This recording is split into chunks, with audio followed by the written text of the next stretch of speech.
This is Viva Fry. I'm Dr. Peter McCullough. This is Tom Luongo. This is Chuck Prodnick. This is Alex Kreiner. Hey, this is Brad Wall. This is JP Sears. Hi, this is Frank Peretti. This is Tammy Peterson. This is Danielle Smith. This is James Lindsay. Hey, this is Brett Kissel, and you're listening to the Shaun Newman Podcast. Welcome to the podcast, folks. Happy Monday. How are you doing today? The Oilers up 2-1 in the old Western Conference Finals. Suck it, twos. Happy Monday, folks. Before we get on to today's episode, let's talk a little silver gold bull, shall we? The number of ounces of silver needed to buy an ounce of gold are now at near 30-year highs and making silver a bargain price when compared to gold. It's a perfect time to protect a portion of your savings with silver, and you can do that at Silver Gold Bull. They have a wide variety of the best value silver for every budget. Simply text or email Grahame for details, whether you're a seasoned investor or new to precious metals. Grahame will work to answer all your questions and recommend the best products that meet your investing goals. You can text or email him down in the show notes for details on this feature or any other questions you may have around buying, selling, storing, or using your retirement accounts to invest in precious metals. Go to Silver Gold Bull or silvergoldbull.ca or .com and just make sure to reference that you heard about them from the Shaun Newman Podcast. Bow Valley Credit Union. They are your Alberta-regulated, fully serviced financial institution, and they're proud to present the first in Canada gold collateral lending. Now all of you can lend against your physical gold and silver for favorable rates. It's like a HELOC on your gold and silver. Don't have any physical gold or silver? Well, they can help you get a loan to purchase your gold and silver as well. Just shoot an email to welcome@bowvalleycu.com.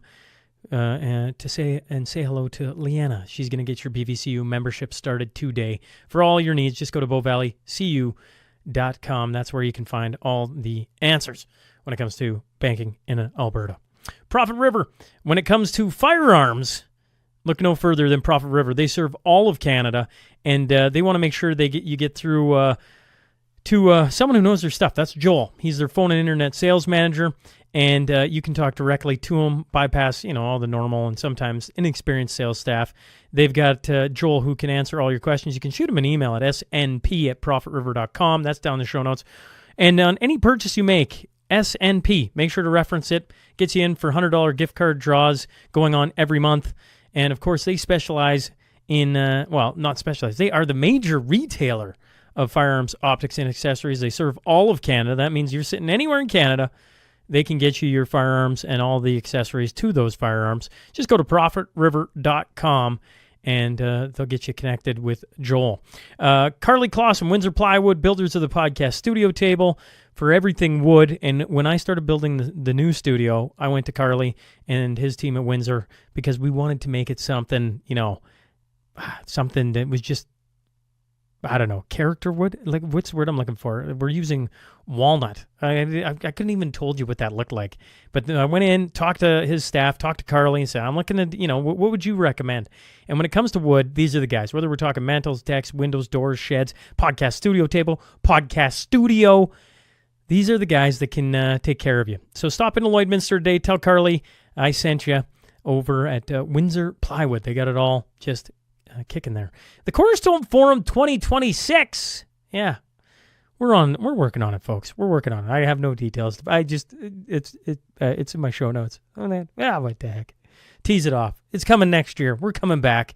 We've had lots of good feedback. Sean's had a breath of fresh air and was watching some 3-on-3 hockey this weekend and was thinking and made a few phone calls. So that is coming. We'll wait to see what day it falls on, but we're going to know here, I would think before summer holidays for the kids, we're going to know what weekend it's going to be next year. We're working on it, so pay attention for that. We do have the new studio coming here, hopefully soon enough. It is looking sharp, and if you want to be a part of that legacy wall, reach out. We're looking for skills, labor, materials, money, all the good things. We got plenty of names going on it. Would love to add your name, so just shoot me a text. If you're listening or watching on Spotify, Apple, YouTube, Rumble, X, make sure to subscribe, make sure to leave a review, make sure to retweet. It's because all you find folks that, no matter how bad any censorship gets or how bad the algorithms get on, trying to hide us, you find folks, make sure that it gets out to a larger audience, and I certainly appreciate that. So please share away. Now, let's get on to that tale of the tape.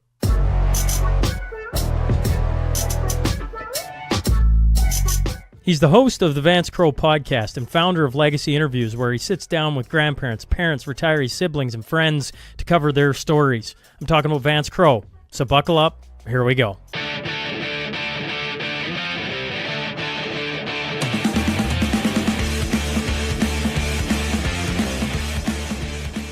All right, welcome to the Shaun Newman podcast. Today I'm joined by Vance Crowe. Vance, I was just saying to you, hey, it's good to have you back. It's good to see you.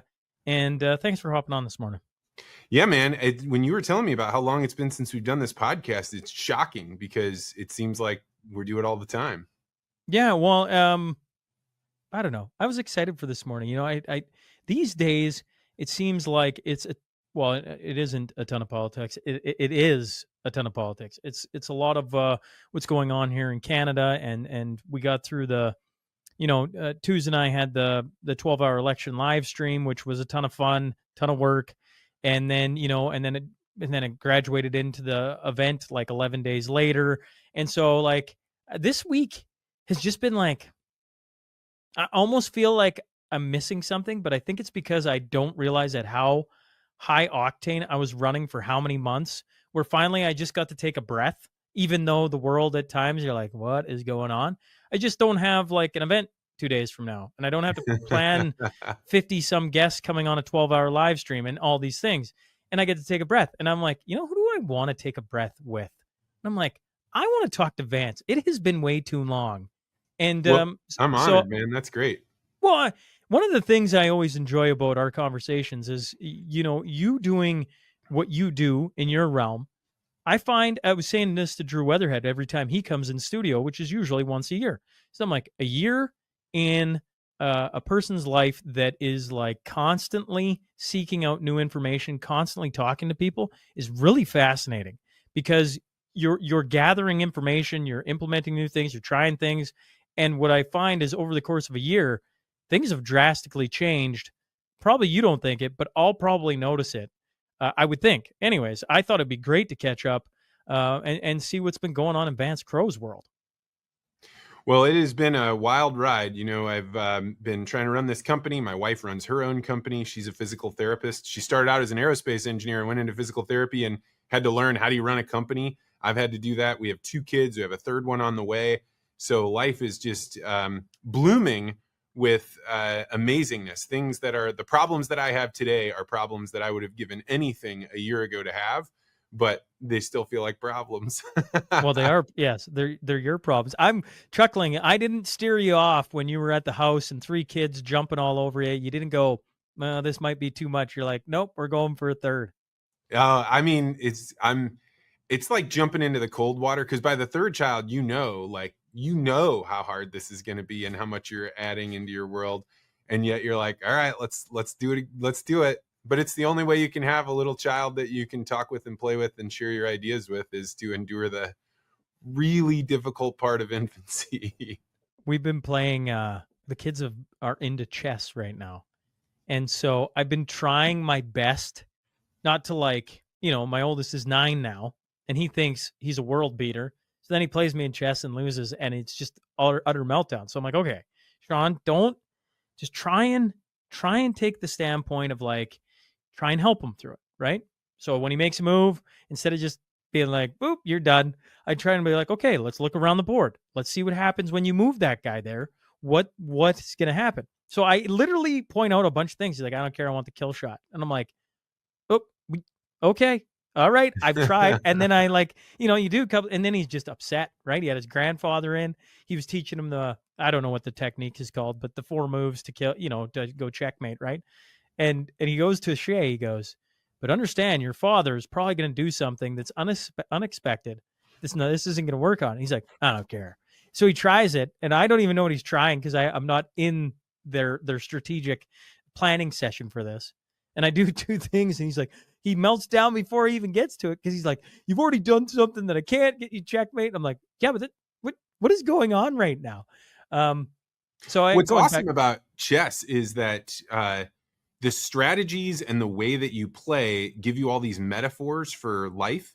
I remember one time, I have a good friend who's very good at chess. I'm Rob Long. And he one time talked about this thing called loose moves. And a loose move is when you're like, I don't know what I should do. I'm just going to put the piece out here. And the problem with a loose move is you're not actually thinking about all the consequences. You're just trying to move forward. And as soon as you have that name, then you can apply it to your life. And you're like, I don't know, I just got to do something. I'm going to move the board. I'm going to move this piece. And suddenly it snaps in that you're like, oh, that's actually not a good idea. I should think about this more deeply. And by naming the patterns the way you do in chess, it gives you metaphors to be able to explain things in the regular world. That's been very helpful to me. When you talk loose moves, I'm curious, if you were giving advice to anyone graduating high school, knowing that, there's loose moves in life, and when you do that, you're pretty much setting yourself up for failure. What advice would you give to somebody graduating from high school? I think that one of the biggest things that you have to overcome when you're in high school and you move into the regular world is that in high school, you are not actually really enabled to pursue your curiosity. Instead, they give you a book, and if you like that book, you have to read it. And if you don't like that book, you still have to read it.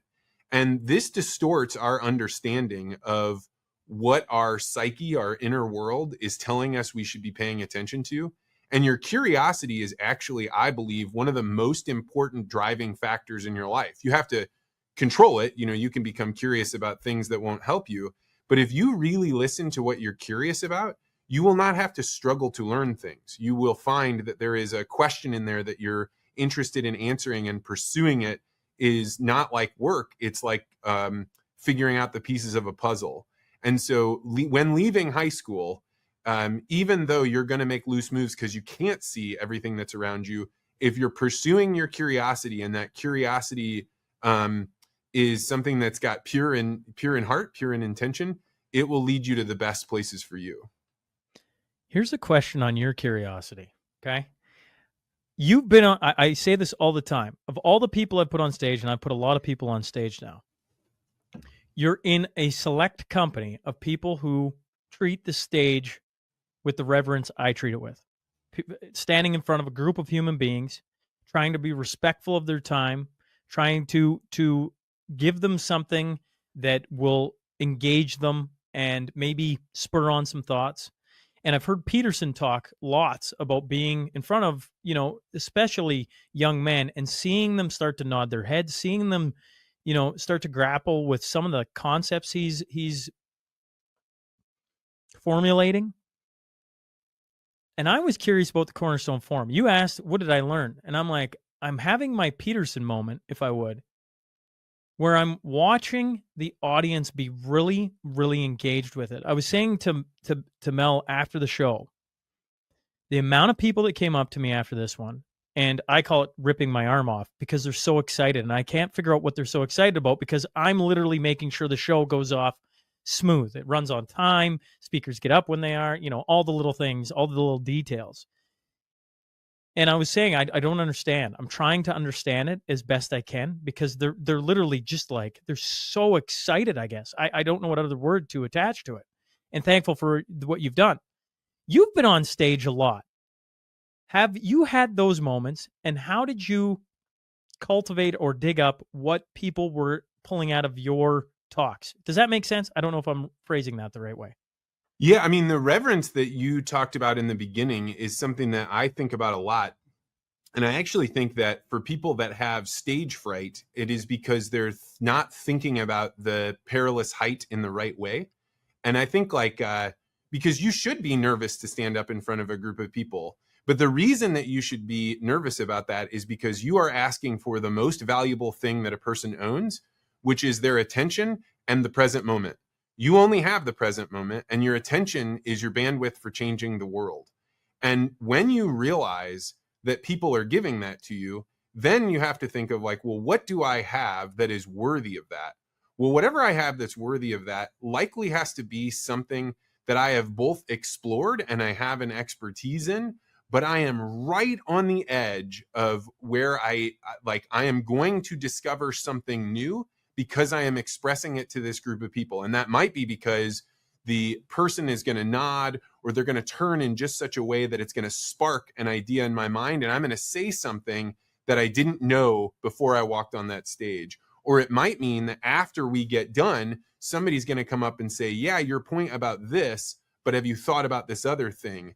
And that only happens when you trust yourself and your audience enough to create that sort of electrical field that allows energy to go from them to me to them. And I never used to talk in these kind of metaphysical ways, but the longer I've been involved in communicating on a deep level, I understand that two human beings connecting is energy, it's love, it's God, it's something that is indescribable, but the only way you can use it successfully is if you open yourself up to it completely. And I think that's what the Cornerstone Forum is all about for you. I mean, you are holding nothing back.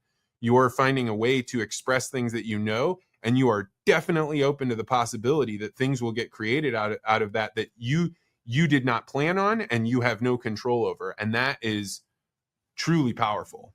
Well, that right there is the hope, is that things that happen on stage, I could never plan happen. If I could bottle that up and bring it every Cornerstone Forum, I would.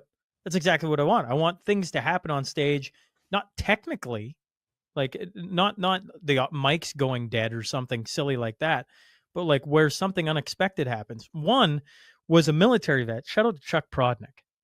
He got up there. This is not a guy who and I don't want to speak for Chuck, but he's not like a God-fearing man, or maybe he is in his own way. I've had him in studio for military roundtables over and over and over again. And he gets up there and he tells this war story about a friend of his. And at the end, he's talking about being shot at and being in basically where the military company that's behind them is already taking their vehicles and everything. They all think they're dead. And they come back from that. And he attests it to a man in his company who had faith in God and prayed.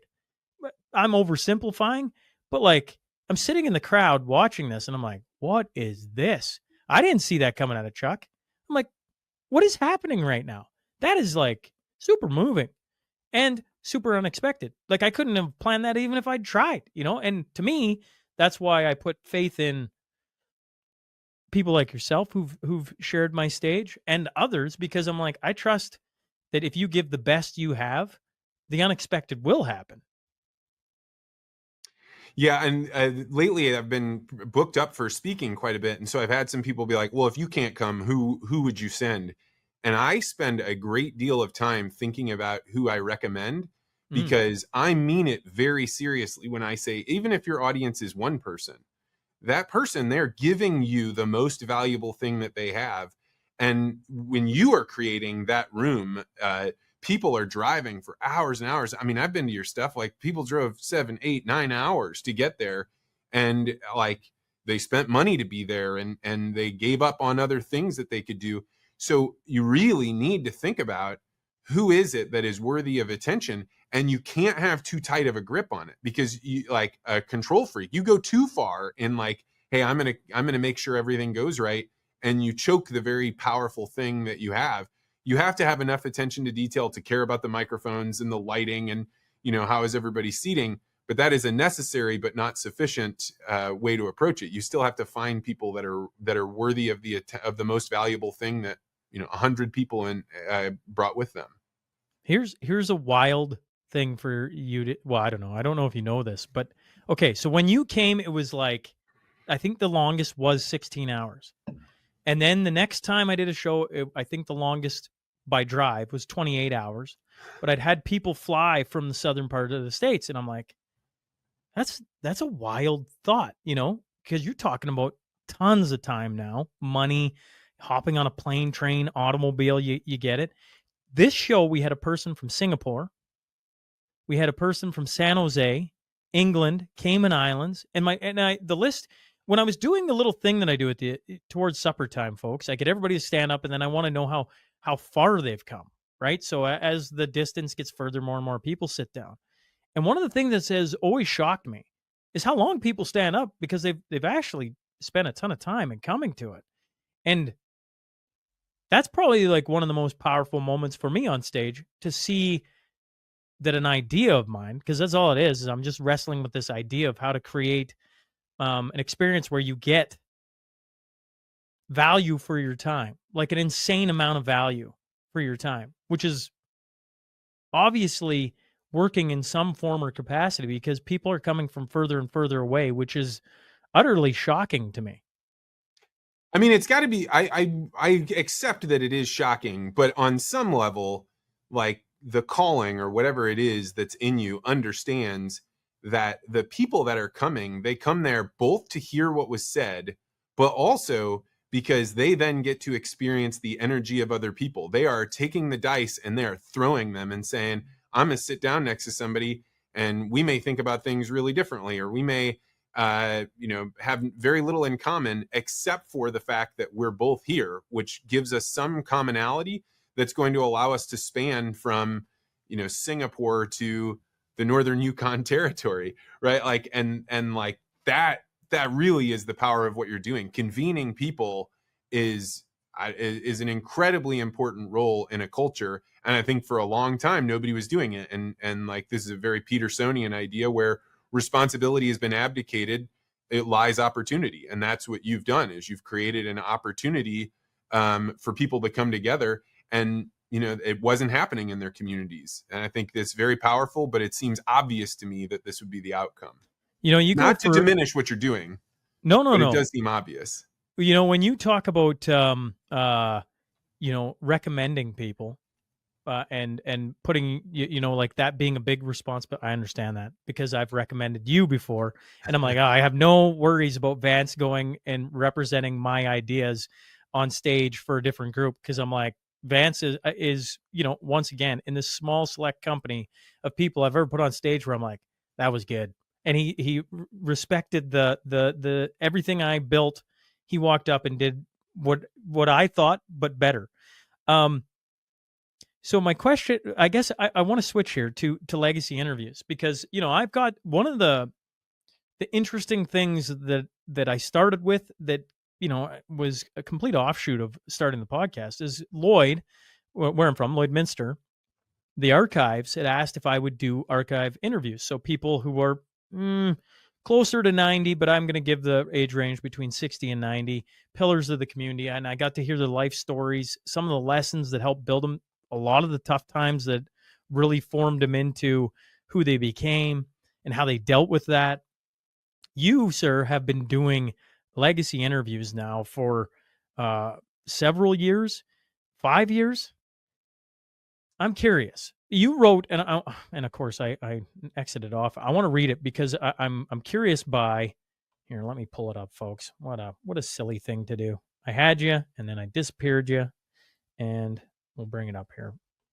It was a thought that I'm like, oh, this is interesting. You said, recently I recorded a legacy interview for an elite American family. I admit I was not looking forward to it as their life seemed too easy to have real depth. I was again humbled. Their lives were filled with bountiful highs and tragic lows. Everyone is going through things we cannot imagine: pain, joy, fear, annoyance, failings, successes, all at scales that would make no sense to you at all. The judgment of others is meaningless. 5 years of legacy interviews. That tweet, I look at that and I'm like, that's a thought. Tell me about that. Yeah, so we do these interviews with people where they come in and some of them sit down for 2 hours and some people sit down all day. And I'm asking them about their lives. And this is in part where that advice to high school students comes in. It is not difficult for me at all to sit for hours upon hours to listen to people because I'm curious, right? Every single person that you talk with, like they say some tiny thing and you pull on that thread and suddenly you realize like they had an ocean of experiences, good or bad, easy or tumultuous, whatever it is, that you have no way of really understanding. And yet, if you ask them and you are genuine in wanting to know, they'll tell you. And so in doing this for 5 years, I've kind of come up with the like very cliched, everybody has a story. Oh gosh, if you talk to people, everybody's, going through something, but that can become a cliche. And I had a family in, they were incredibly busy. They were really difficult to schedule with. Things just weren't going very easily. And I really was kind of like, these are exceptionally wealthy people that are at the very top of society. I don't even really want to do this interview, right? Like they've been there, they're at the top of society. They've always been there. And, all these things that I just thought I knew. And as soon as we started to do the interview, And as soon as that electricity started to swap between me and this family, I began to instantly be humbled to the point of like inner shame, where I was like, you idiot, Vance.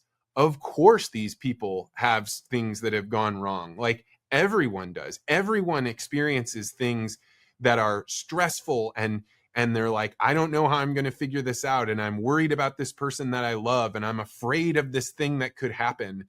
And over, if they've lived like this, these people were in their late 80s, and I just could not believe how much I had underestimated their life.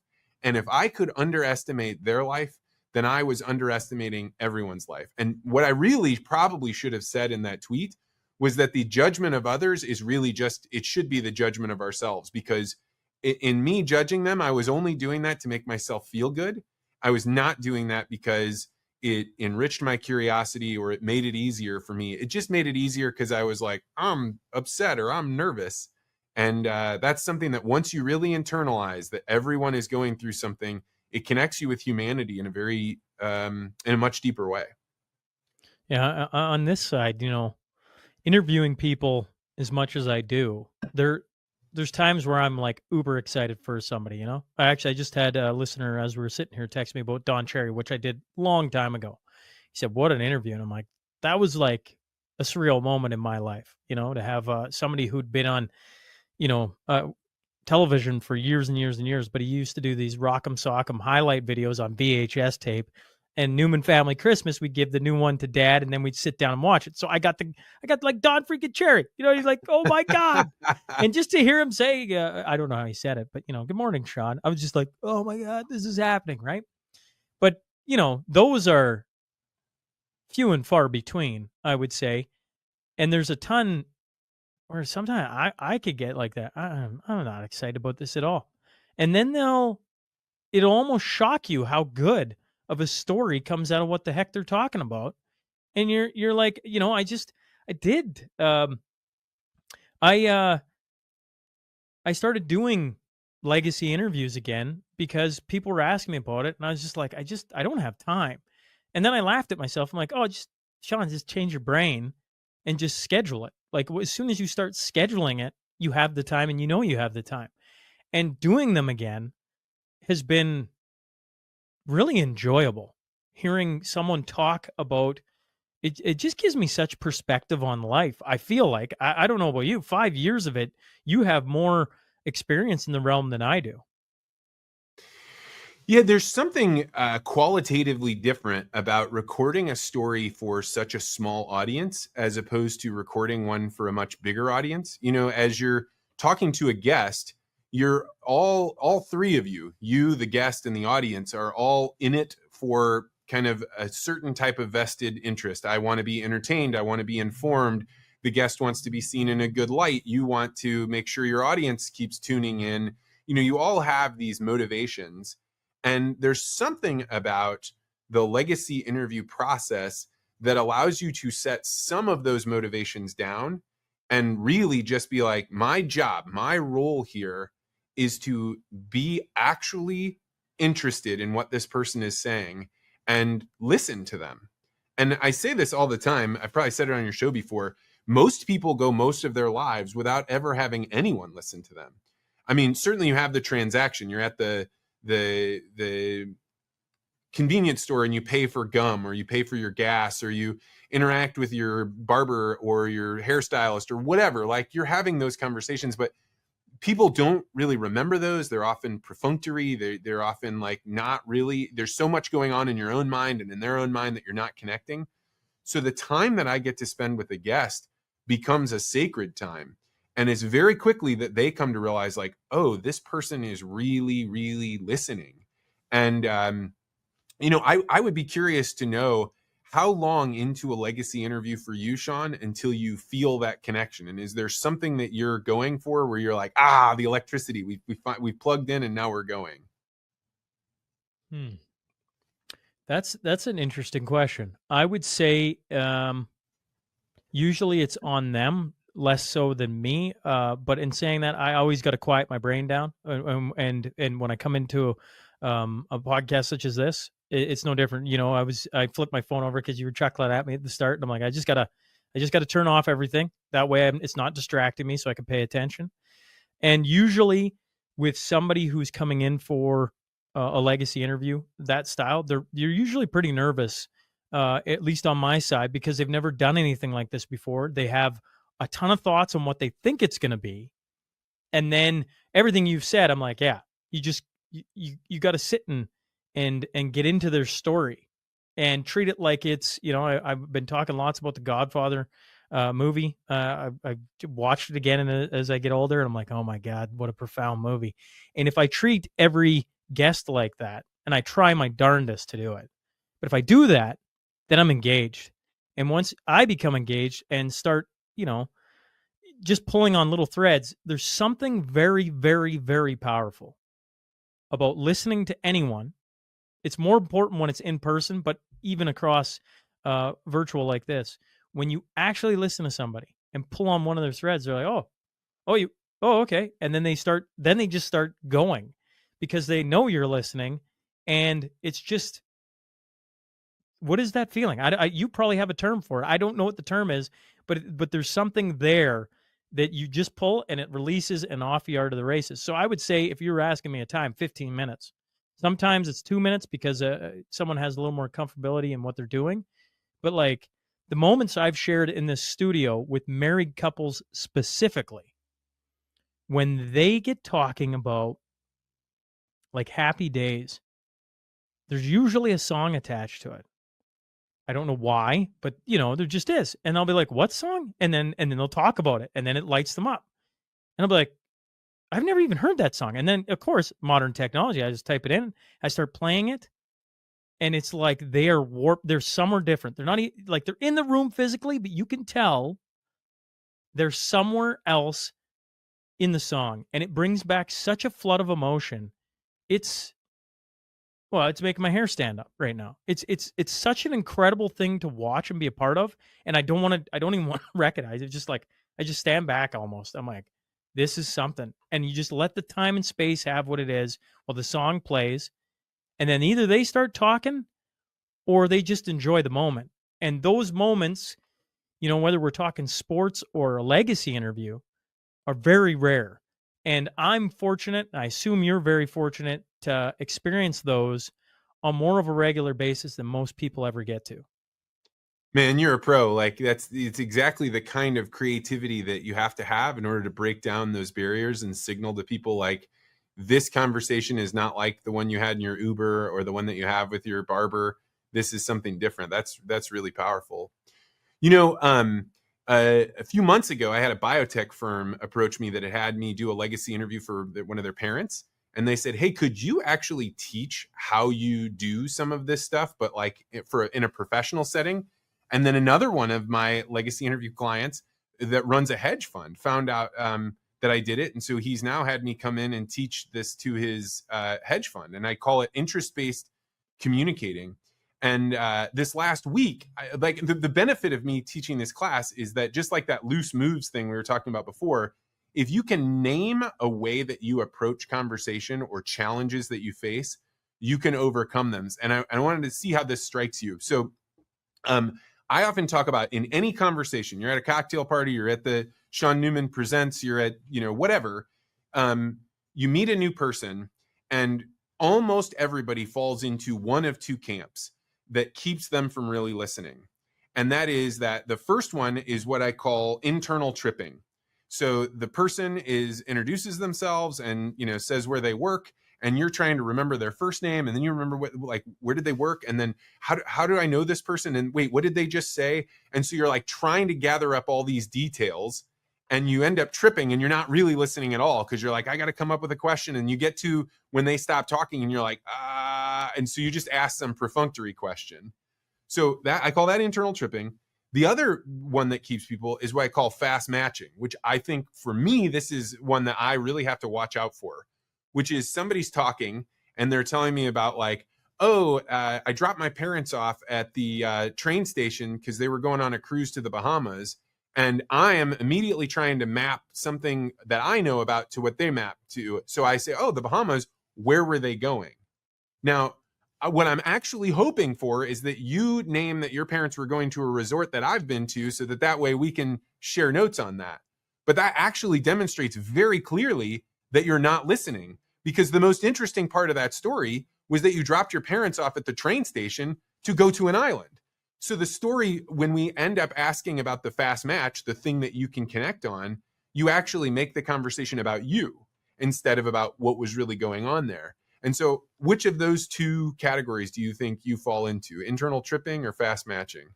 Well, I was going to say both of those for me are really tough in a busy setting. So when there's tons of people around, there's tons going on, it's really difficult for me, I can't speak for everybody, to like quiet the space out and have a one-on-one where I'm like so intent on listening. It's such an easier setting when it's like this, or when they're just in the studio. It's built to take all the noise away. It's built to have this, to create this atmosphere where I don't have internal tripping, because I'm not, that isn't how can you imagine if I approached an interview like, but I know the conversation you're absolutely talking about. Oh, they're going to Bahamas. I went to Bahamas, a couple, and you're trying to find that. Oh, we interplay. There we are. And in busy settings, it's really tough not to do either one of those, right? It's the atmosphere, if you would. But it's interesting, like not to just steer it to a conversation I just recently had, but I got to have a mentor of mine who was a hockey coach for 2 years, 2 very important years. Listeners just got to hear him. He was at the national championship for Junior A here in Canada, and I got to go sit with him and chat with him for about a half an hour. And that night, I went and watched one of his games as he coached his team playing. And after the game, there was a guy there, and I don't know, this shouldn't surprise anyone, but I saw a guy, he flicked on his phone, he was watching something. I thought it was the Oiler game, so I walked up. I have no shame. I just start talking to people, right? Because I find it interesting to just meet different people, and I firmly believe God puts you in spots, and you never know the opportunity that lies if you just start talking to someone. And here it was a guy who played higher end hockey, higher than me. And I got talking to him about it, and somehow I'm sitting there and I just kept asking questions. I found out really fast. He's not interested in me, which is totally fine, but I'm interested in who is this guy? And so I just kept pulling. And he got talking about guys who make the NHL, and that he had roommate with a guy, Patrick Sharp, for people who care and follow hockey, who was a very talented hockey player. And he goes, yeah, it was right around 9/11. I'm like, oh. And he's like, so I just didn't feel safe going to different places. And, and then he kept talking about, they offered me to go to the East Coast League, and I was just like, to go ride the bus. No, I'm not doing that. I'm not going back to the bottom to try and work my way to the top. And instead, he's become a very successful business guy. And I was like, oh, that's interesting. But he goes, it's funny though. I watch the NHL and I see guys in there. I'm like, how on earth did they get there? And I was like, I don't know. How do you think they got there? He's like, because they probably were willing to start at the bottom and work to the top. And he goes, and I got 2 sons, and I tell them all the time, it's going to take a ton of effort if you want to be there. And there's only 2 things that can derail you from it. And I was like, oh, what are the 2 things? Alcohol and women. He's like, those 2 things derail so many hockey careers, it's not even funny. I'm like, that's an interesting, I walked away going, what an interesting conversation. That guy will never remember who I am. But I remember, because I'm sitting here talking about it.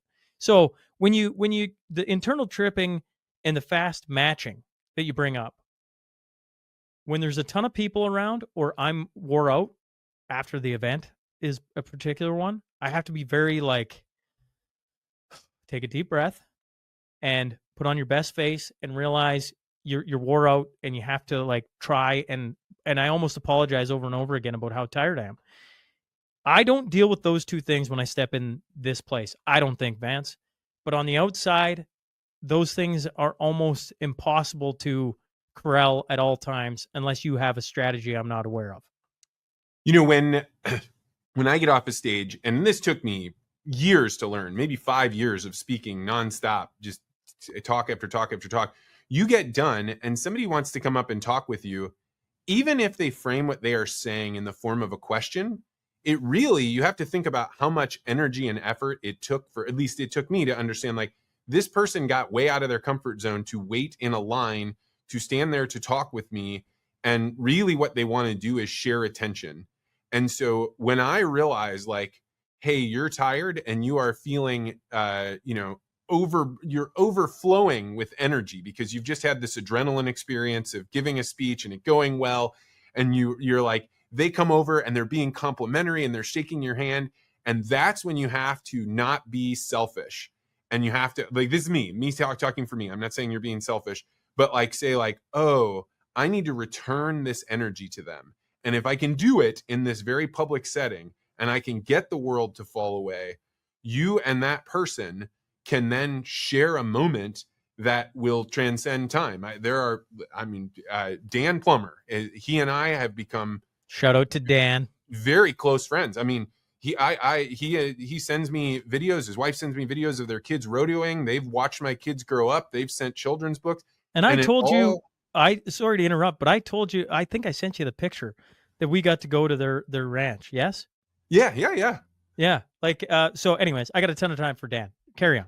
So the point I'm saying is, if you can not allow yourself to be tired or selfish or internal focused, if you can turn it outward, then that how do you do that? Moments, you just know that this person is giving you the most valuable thing that they own, which is their attention, and you just return it back to them. It's good advice. The energy.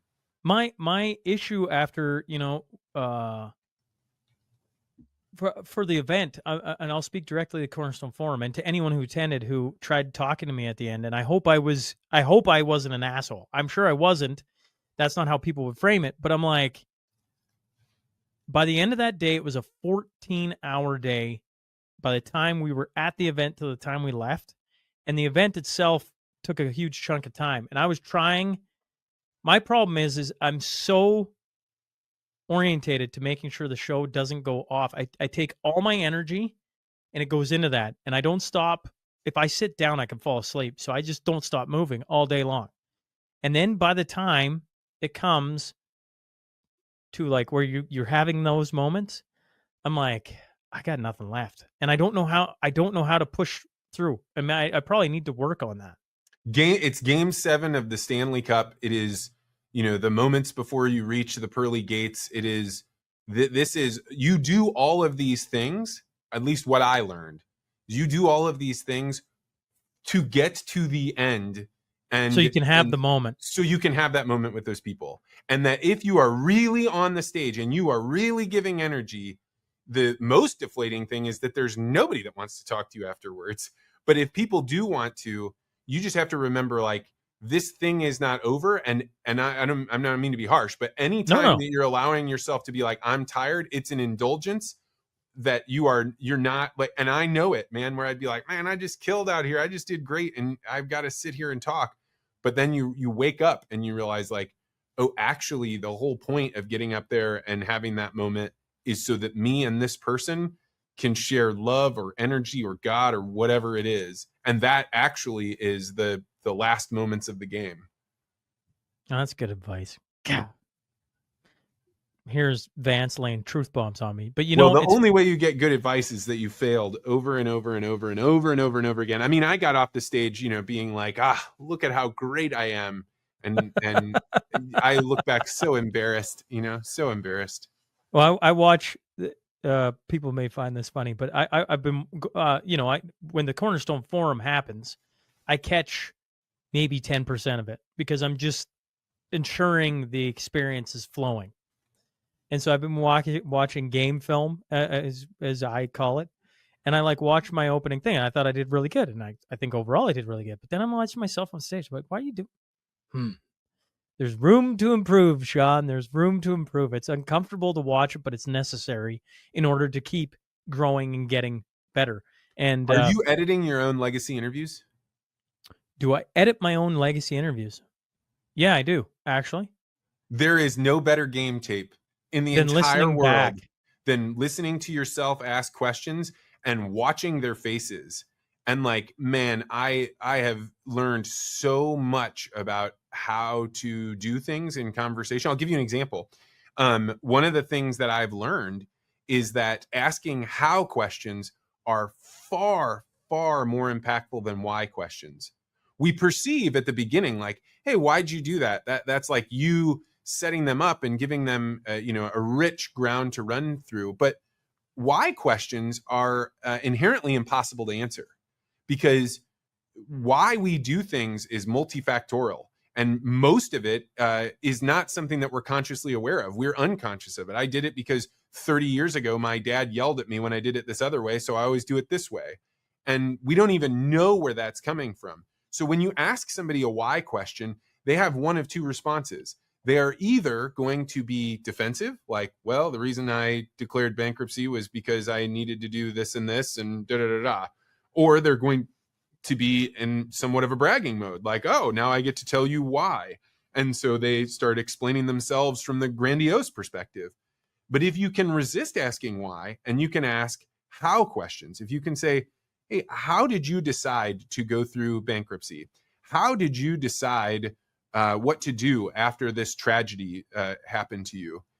All of a sudden, people will go back in their minds and they'll start telling you about the linear series of events, and that most of life is really about what are we reacting to. We make an action, the world reacts to us, we react to the world, and they get to lay out how.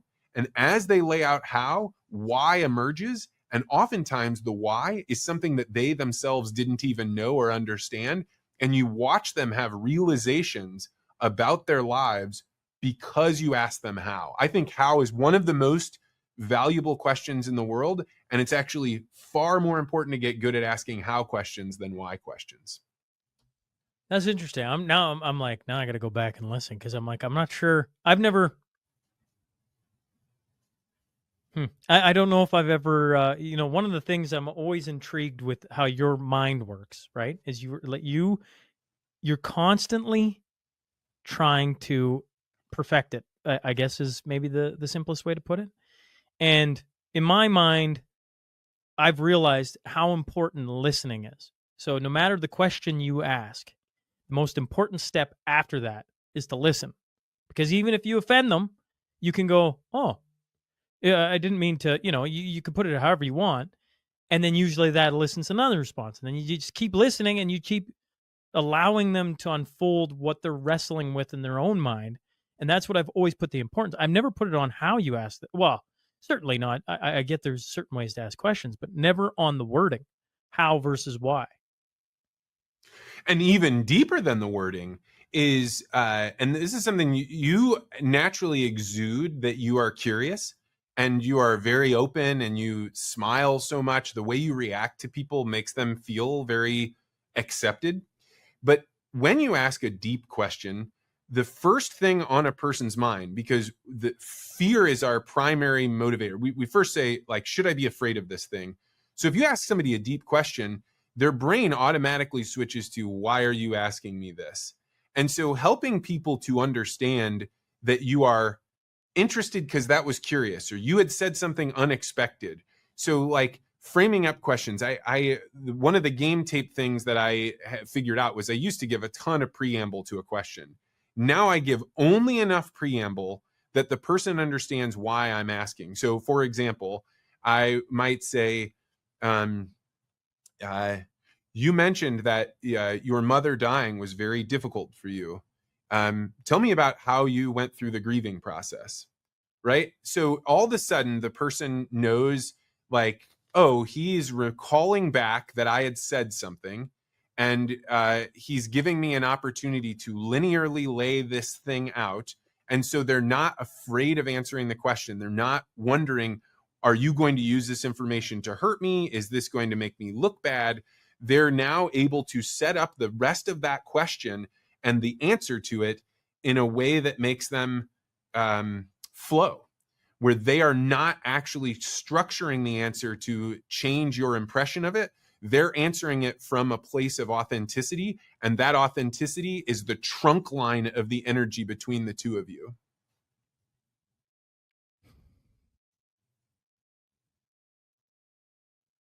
Yeah, you're putting words to a lot of thoughts I've had. This delights me. I can't. You're one of the best interviewers in the world, so this is great. Well, thank you. That's an awfully high compliment. Every once in a while, you'll stumble across something you've been thinking on, and for me, the Godfather movie, I want to write about it. I find writing extremely difficult, partly just because I'm probably letting the fear of writing take hold over actually just writing. But there's something about the Godfather movie that just like started to make sense of a bunch of things that, for me, only a movie, I suppose, could do. And I listen to a ton of podcasts. I've listened to a ton of audiobooks, read a ton of books, and sometimes there's just a line or two that makes sense of something you've been wrestling with. Jordan Peterson did this a lot for me before I started the podcast. He just started to say things. I'm like, man, I've been thinking about that, but I couldn't put the words to it. It's like wrestling with something. It annoys you so much, but you can't seem to spit out your idea. Does that make sense? Oh, absolutely. I spend a lot of time trying to name ideas, and that naming of ideas is what crystallizes them. And then it allows me to take that idea and share it with you. And then you can push and poke and prod on it. And then you give it back to me.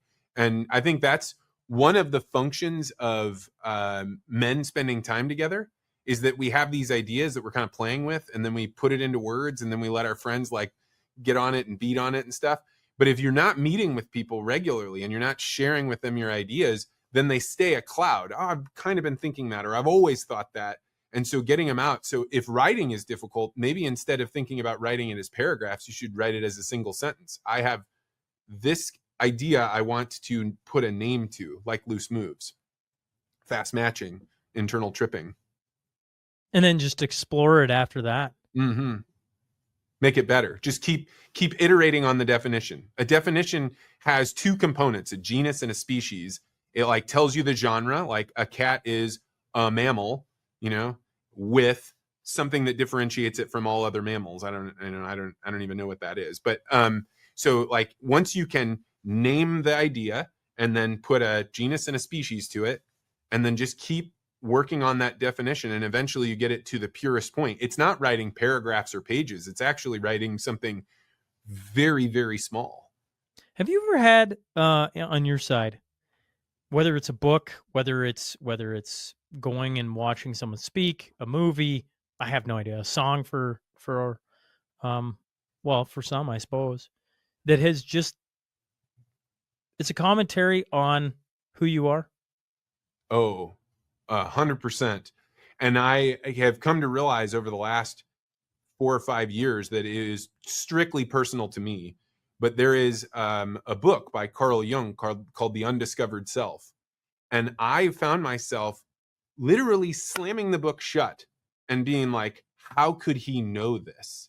Like, how could he understand this about me? And I often describe reading that book as coming to the understanding that what I thought was the center of the cathedral with the Sistine Chapel above me was actually just the vestibule of my soul. And that by reading this book, he showed me you can walk through this door and understand this about yourself. You can go up into this balcony. You can go down into the catacombs. And guess what? There's an endless number of rooms in here. And so as you explore more, you will discover more about yourself. And I literally discovered that my own soul, I only understood it as like I was just inside the front door. And then I've tried to share that book with people that were going through tough things, and they couldn't care less because their curiosity That's interesting. to them. Yeah, that is interesting, isn't it? That something so profound to you, you can give it to other people, and it means nothing. How many times have you? And I'm talking to you as much as the audience at this point. How many times have you heard some famous person get asked, "What's a meaningful book in your life?" And they go, "Oh, this one," and you go read it, and you're like, "What the heck is it about that book? There's nothing in there." But for them, at that stage of life, at that moment in time, it was something they needed to hear, and it just sends them off on a completely different trajectory, but they needed it. This is why harnessing your curiosity is a superpower, because Carl Jung talks about like, you actually can't read a book that you're not curious about. You can read the words, like psychologically, you can logically put those words out, but the meaning that they're going to write into your brain is very, very low.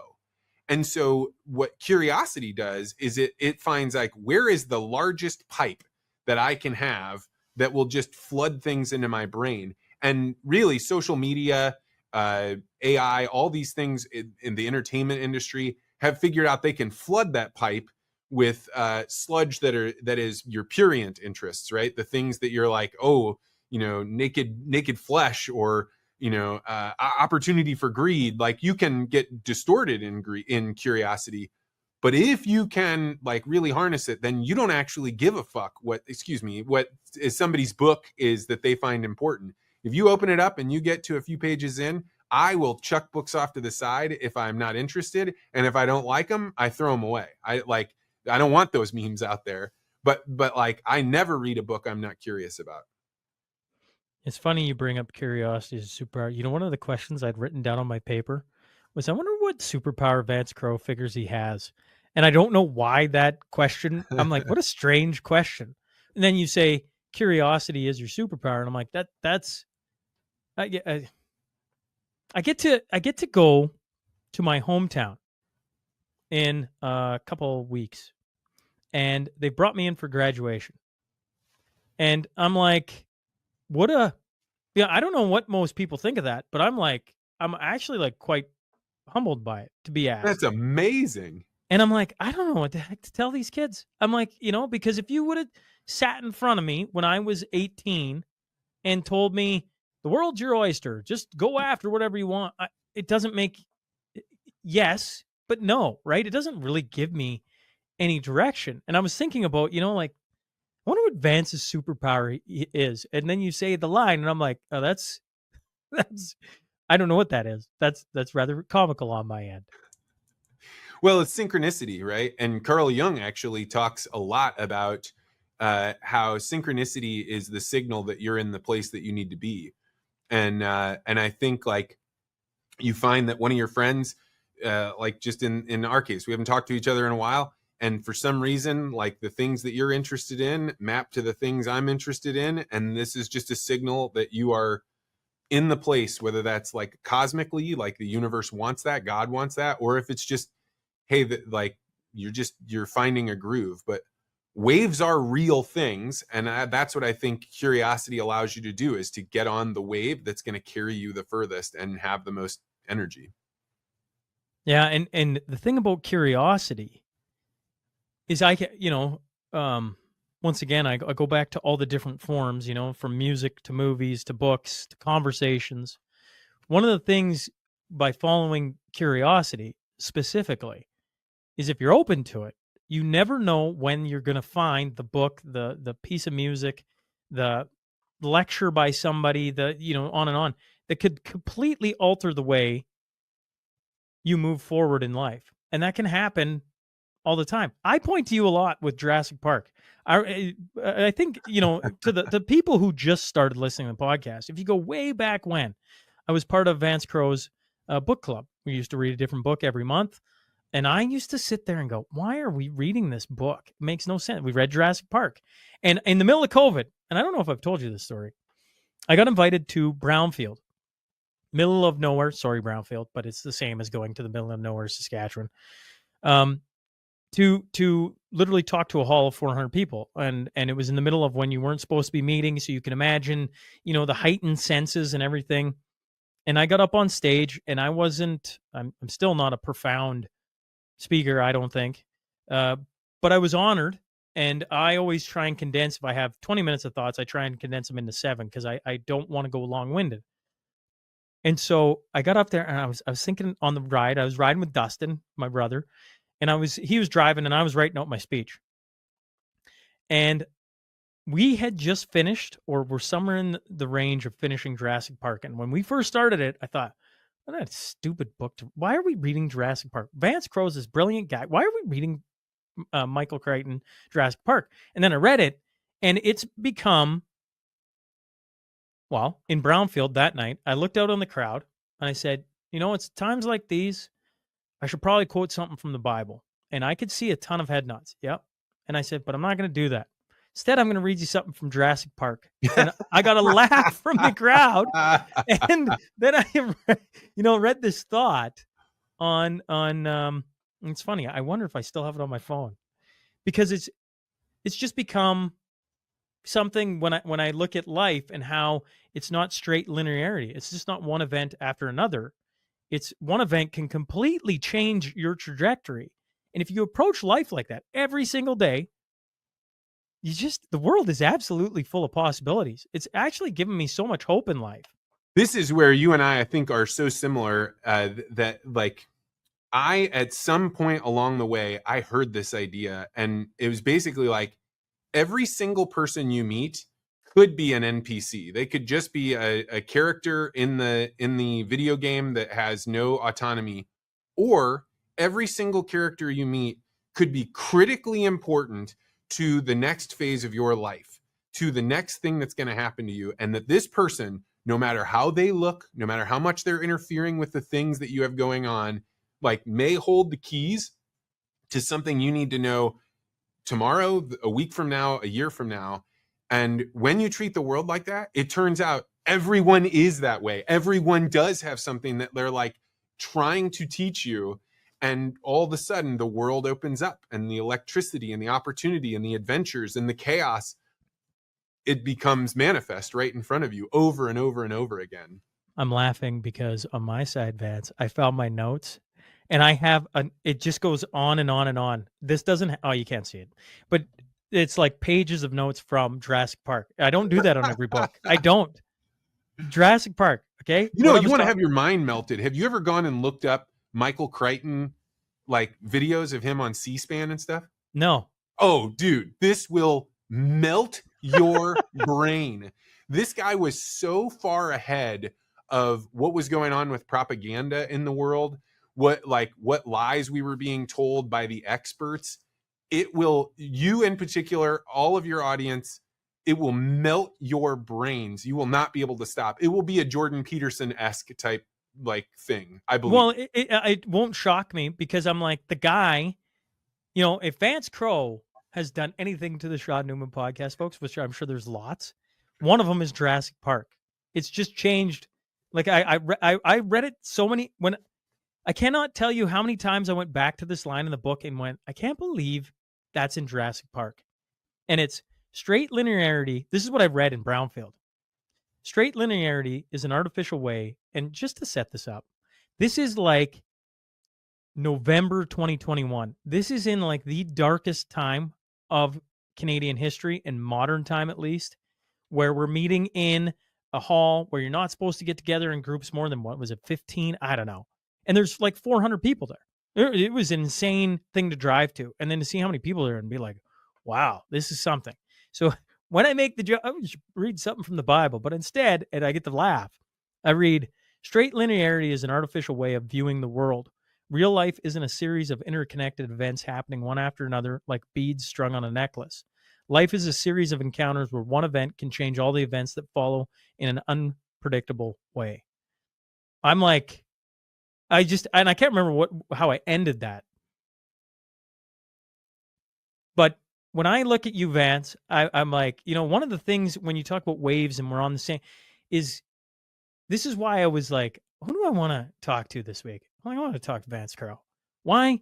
Because you've given me something that I would have never had if it had not been for running into you via a guy named Quick Dick McDick, right? And that long chain of events that happened, and following my curiosity, because it's an insane story. And if I may, I'll just share it, because there's going to be a ton of people that weren't listening back then. There's going to be a ton that were. But when I first started the podcast, I used to do an insane amount of research looking back on it, on a guest. That got put on me by Ron McLean, who this audience will have, their feelings on Ron and what he did to Don, and rightfully so. But Ron said you should spend 10 hours of research for every hour you're going to be on with a guest. And so I'm like, well, this guy's at the height of his career. I got to approach that with the respect of what he's putting in. So what I used to do back before Quick Dick was the first time he'd ever come on the podcast, on any podcast, was mine. So I listened, I went and watched his videos, then I interviewed him, and then I waited, I don't know, was it 6 months, was it 4 months? And I went back and interviewed him again. But by that time, he'd been interviewed by a bunch of people. And so he'd been interviewed by Vance Crowe. And I listened to the interview, and I went, holy crap, this guy is good. Who is this guy? Anyways, then I interviewed him again. And in that interview with Quick Dick, I brought you up. And then it was like another 6 months goes by. I interview him again. And at that point, I listened to every interview he'd done, including yours again. And I had the thought, holy crap, this guy, I had the same thought, this guy is something. And then I went and listened to the final interview I'd done with Quick Dick. So I went back to our previous conversation. And I had the same thought that I brought up in the show with him. And I'm like, I just got to reach out to Vance Crowe. So I reached out to Vance Crowe on, and this will sound silly, but I want to say it was like a Tuesday morning at 9 a.m. and said, hey, would you come on the podcast? You're like, yeah, sure. When? I'm like, I don't know. Could you do today? Yep, sure. And me and Vance went on like 4 hours after and had, well, one of many conversations that's, and that's why the Jurassic Park thing to me is so relevant. It's so like, I mean, bingo. It's a perfect example of nonlinearity, right? It is actually literally a perfect example, because who would have ever known that me talking to this weird guy, Quick Dick McDick, would result in Candace Plummer many years later writing my children stories about how her boys are rodeoing and us trying to find time for them to come up on their ranch, right? Like, these things could not possibly have been predicted. It was a network of things that happened. And all of that gets kicked off if you're curious about other people. And it's like, it's so beautiful, and it requires a sort of ego death. You have to sort of kill the part of you that needs to be recognized by other people. And when you can do that, things start opening up, and the world starts going faster and faster and faster and more interesting. But I think both you and I's lives are testaments to, curiosity and nonlinearity. Yeah, it's been a wild ride on this side, But I remember when you were getting approached to run for politics, and I remember I was pacing around in my backyard, and we were talking, and I was like, man, you have so much power in gathering people and gathering ideas, and I strongly feel I'm right about this. I think you've done a lot more in the time since we spoke about that because of your podcast than you ever would have at whatever political level you could have done. Well, I actually got asked about it at the Cornerstone Forum. I was sitting at a table, and they said, are you going to run for politics? And I laughed. I said, no. I said, unless you can convince my wife and she comes and talks to me and says, you need to run for politics, I will not be running for politics. And it's not because there isn't a part of me that wants to, doesn't like, there's part of me somewhere that's like, you'd be a good politician. Okay. And then I think, I have a couple guiding principles on the podcast that I'm very firm on. And that is, the day I'm not having fun with it or not being true to who I am, that's a dark day, right? Just be yourself. Approach every conversation with the same curiosity that got you to this point, and you'll be put on a good path. Like, I don't think there's anything in my curiosity that's going to steer me the wrong way if I just stay true to who I am. And the second would be my family. Anytime it starts to take me away from Mel and the kids, like, nope, I don't like this. Every time I'm gone from home, those are like, I can't quite put it into words, because I know there's a ton of working men that have to go away for work, and I respect them for it. I just don't want that in life. I don't want to be gone for 2 weeks, even if it was paying me a crazy amount of money. I just look at it and I go, I want the opposite. If it's going to take me away, I want my family to come with me, because I feel better when they're around. Even in the days where your kids are like, oh my God, what are we arguing about? What are we crying about? There's so much emotion here. What is going on? I get away from it for a couple of days, and I'm like deeply saddened. I can't even begin to put it in words, because as soon as I get home, Mel always laughs at me. She's like, there's nothing wrong. I don't know what I'm like, I don't know. I just missed it. Just miss being around it. And I talked to all these people who are older than me, and you would talk to so many of these in legacy interviews, and they all point to, this is the most important time in your life. You're going to blink, and all these days where your kids are around are going to be gone, because they're going to be off. They're going to be graduated. They're going to be doing their own lives. They're going to be doing their own things. And I really take that with all the seriousness that they tell me about it. Just the other day, my creative director and I we're experimenting with some new ideas where we could get a cabin, essentially like a very nice cabin, and have a whole family come in and do a legacy interview, and then record about, tell us about grandma and granddad. And we're just doing this. And so we're driving, and I'm really stressed, and I've got 100 things going on. I don't really have time to go check this Airbnb out, but we committed to doing it. We're going to do it. And so Shaun and I are talking, and I end up saying, like, what do you, like, what's one of the lessons you've learned? Because I was telling him about my humbling moment with the guest. And he said, one of the things I've learned is that if I had recorded a video 10 years ago, or 10 years from now, and I could watch it, I am certain that person would tell me, you should enjoy the moment you're in right now more. And that there's no future self that thinks that you should be trying to rush through this moment to get to something else. And man, like, that strikes me so deeply, because just like you said, man, I have had some days with my kids in the last couple of days where they're just melting down over nothing. The crying is nonstop. And you're just like, I need 30 seconds of quiet in order to not lose my mind. And, it'd be so easy to push fast forward on this part, to check out, with drugs or alcohol. And man, that's a temptation. And it's one that sits right on the edge for me. I want to do it. But like, if you fast forward this part 10 years from now, you're not going to be happy that you did.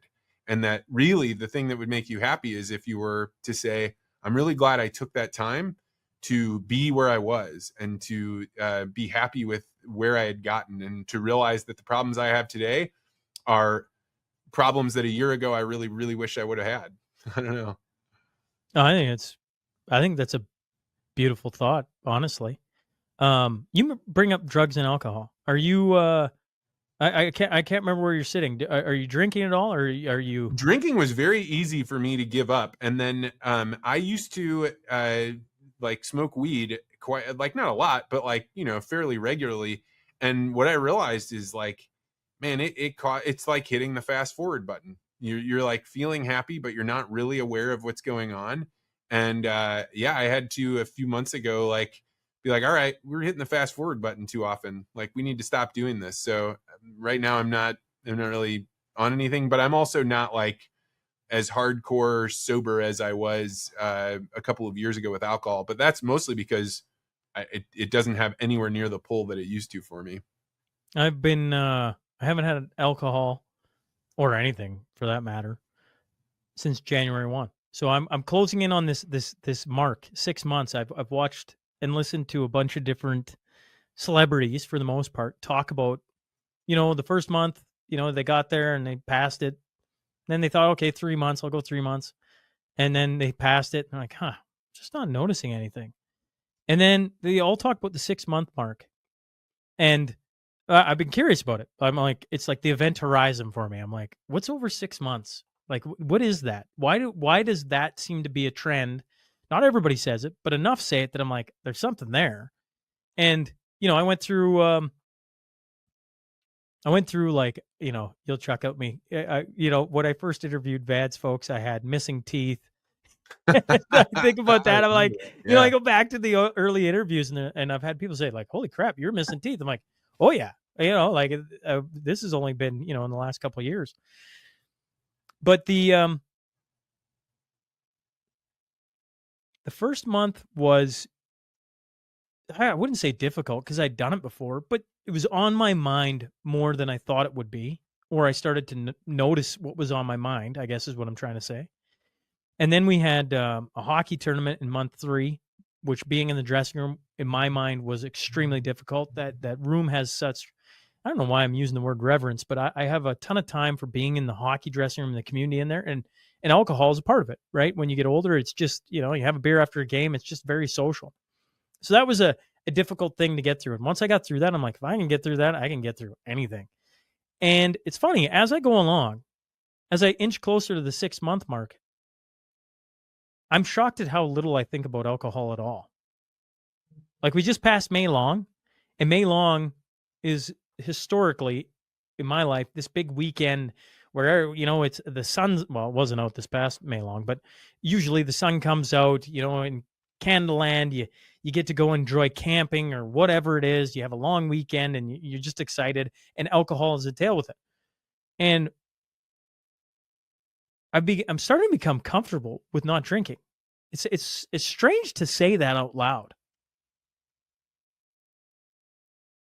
And I don't know, did that happen? Like you go, oh, alcohol, this doesn't have the same effect. You know, it's no different than reading a book and it changing your life. For everybody, they've got their vice that, you know, really holds firm on them. And I realized in the first probably 4 months how much I thought about alcohol to escape exactly what you're saying with kids or to enjoy time with friends or anything. And as I get further away from it, I'm like, I'm shocked at how little I think about it now. I think there's something to the vibrancy that comes with sobriety that most people don't get to, like whether it's at 6 months or a year or probably multiple years. I think it's probably a nonlinear, catapult that I think that for me, I mean, I just absolutely love the freeing feeling of alcohol as you're like having fun and the music and you're just kind of like, oh, this is great.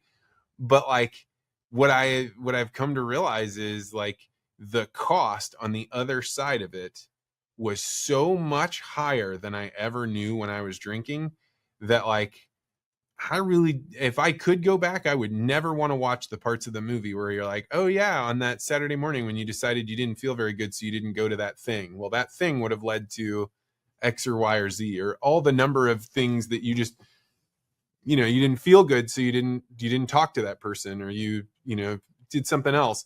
And certainly it's not all bad, but I think, as we think about nonlinearity, none of those things are over the long term. Using them is not going to continue to get you positive results. And that's not an easy lesson for me to learn. I have to keep learning it over and over and over again. So it's easier for me to talk about than it is to live. You talk about, you mentioned cost. And I get part of what you're saying, but like when you say cost on the other side of drinking in particular, could you expand on that for a second? Yeah, I mean, I don't know about you. Like, I get terrible hangovers. I learned to drink in a period of my life where I got no hangovers. So I didn't get my first hangover until I was probably 25 years old, in which case I had like developed all these habits of drinking that were really not good. And, I was fortunate that I was never one of those people that wanted to get in my car and drive around, or, any of the things that could have gotten me, to kill somebody or get arrested.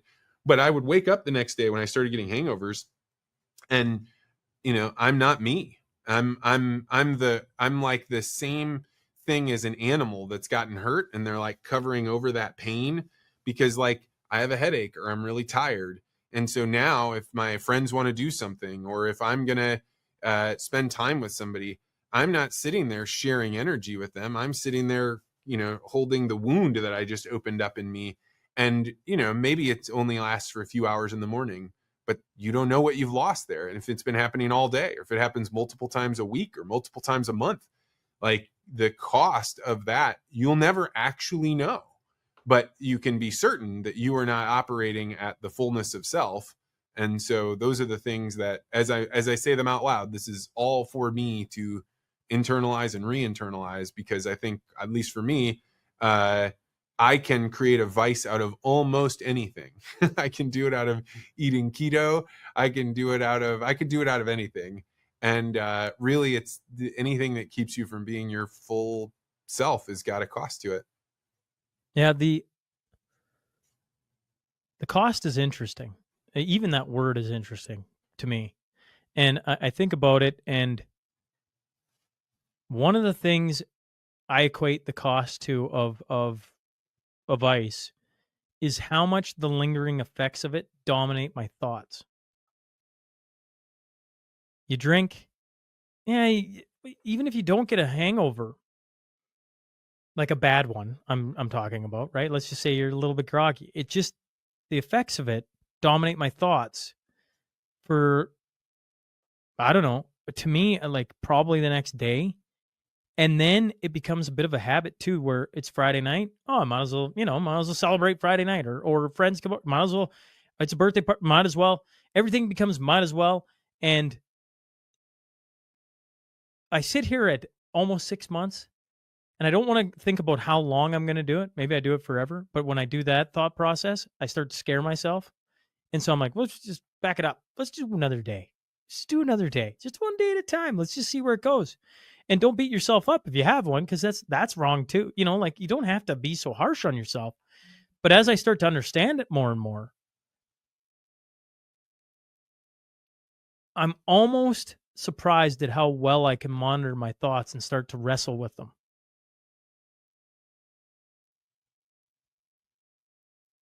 Being aware that you are thinking is quite powerful. You know, when you first learn to meditate, right? I don't know how much meditation you've done, but like, what you find is if you try and just hold your mind steady with no thoughts, you can't really last more than 15 seconds, because an idea will come up like, did I turn the stove off? Oh, I wonder if my car's okay. Oh, I got to remember to do that thing.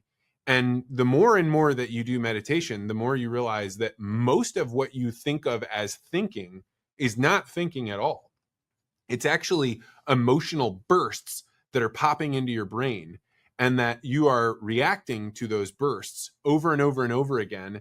And that by just observing, like, hey, these ideas come to me, or these emotional bursts come to me, and I don't have any control over them. Then it starts to make you say, like, wait a second, what do you mean I don't have control over these thoughts? Because they're coming from somewhere. And like, but I'm not able to just turn them on or off. I also can't choose which ones I'm going to let through the gate. But then you start to realize, well, I can decide which ones I'm going to grab onto and which ones I'm not, which ones I'm going to just let float by. And this is probably a really great way to explain that cost, is that when I'm injured, when I'm nursing my own physical pain, I grab on to so many more thoughts. I react to so many more things that I am not actually as sovereign as I could be. And that's probably the slavery of doing the things that feel good but ultimately hurt us. Yeah, I do that how do I put this? In an interview, I catch myself all the time, right? You start talking, or not just Vance, sorry, just any guest. And then I'm like, oh, you're doing it. Focus back in, right? And it's a very, I got nothing against drinking. I really don't. There's been so many celebratory times where alcohol has been, I don't know, beneficial, let's say. It's been, enjoyable. I just look at the repercussions, to use your word, the cost. And, one of the most important things I ever did. Now, I laugh about time. I don't know if your brain's changed on time, but if I go back to when we were first starting to talk, Vance, I thought about week to week, maybe month to month. And after interviewing so many people, I've started to extend my brain. Like I can't act like I could sit and look out 10 years. That's far. But I've started to look at time differently. And when I look at the cost of alcohol, one of the most important things I did 2018 with the book club is I wanted to change a bunch of things in my life. And well, I got this list of like 50 things, and it was overwhelming. And so I went, well, wait a second. Let's not do everything at once, but let's just start to see, well, why can't you do this? So I started to trim it all down, and it came to one thing. It was alcohol. And I looked at that, and I wrestled with that for 7 years. Think about that. 7 years I wrestled with it to where I finally was like, okay, you're doing this. And in one breath, I go, man, why did it take so long? In the other breath, I'm like, I'm just thankful I got to the point where I could wrestle with it to the point where I try it. And time to me has a different meaning as I get older, which I'm sure it does for all of us. We start to look at it differently. Kids add that in, And I don't know if you've wrestled with, and I assume you have wrestled with something for a series of time longer than a week, a month, a year. But when I think about it, 7 years, that's wild to think about. And yet I'm not scared of that anymore. I'm just like, it takes time to get an idea. You hear of all these magnificent minds wrestling with an idea for a decade longer and then finally having a masterpiece, I guess is where I'm leading it. Yeah, and I think one of the things that you learn as you get older is that the things that pull us down, even if we master them for a while, sometimes then we fall down. And you look around at other people and you see them in the state that they're in, and it becomes very easy to assume that either they don't struggle with that thing or they've never fallen down. And legacy interviews has shown me, when you talk about something like alcohol, how many times people have tried to quit, and how debilitating the idea of like, well, I tried it and I couldn't, and then I tried it again because my wife wanted me to, and then I tried it again because my children wanted me to, and like you realize like that's okay. That's actually what most people go through. It's like the trials are not as simple as they are on the movies or in a book. They really are about falling down and getting back up, and most of what makes us great is really about how we respond to when we fall down. And anyone can recover from almost anything, and it really comes down to like, how are you picking yourself back up, and in what way can you be the hero? Because the funny thing about the hero story is the hero always must fail or have some vulnerability in order that whatever they did to change allowed them to overcome it. Because if you don't have something that the hero has to overcome, there's no story there. And that's true of ourselves too, right? If we didn't have things to overcome, there would be nothing dynamic and interesting. And this brings us all the way back to the beginning of the conversation. We were talking about like, I assumed these people didn't have problems to overcome. And what I came to realize is everyone has problems to overcome. And that is actually your life story, is how you overcame what was taking you down. Vance Crowe, thanks for hopping on. If people wanted to get a legacy interview, where would you tell them to go? The best place to go is legacyinterviews.com. And then on there, you can schedule a call just to sit down and talk for 15 minutes about, is it your story we're capturing, or do you want to capture your parents or your grandparents? And then we'll talk about, do you want to do it online or do you want to do it in person? And I am one of the worst salesmen on earth in that, like, I never want to pressure anybody. So if you have a call, I'll just tell you how it all works, and then we'll let you go from there. And we've had people from all over Saskatchewan, Ontario, Alberta, all throughout the United States do them, and we love them. We get all kinds of stories. So legacyinterviews.com, and fill out a contact form. Thanks for doing this, Vance. Appreciate it. And hopefully we don't wait over a year to do it again, but I know how life just seems to fly by. Either way, excited for you to have your third. Congrats, an early congrats. That's exciting. And look forward to when we bump into each other again. Thank you, my brother. I really deeply appreciate you having me on. And man, I love seeing all your stuff succeed. If there's a sense of pride I have in the fact that I've known you way back when.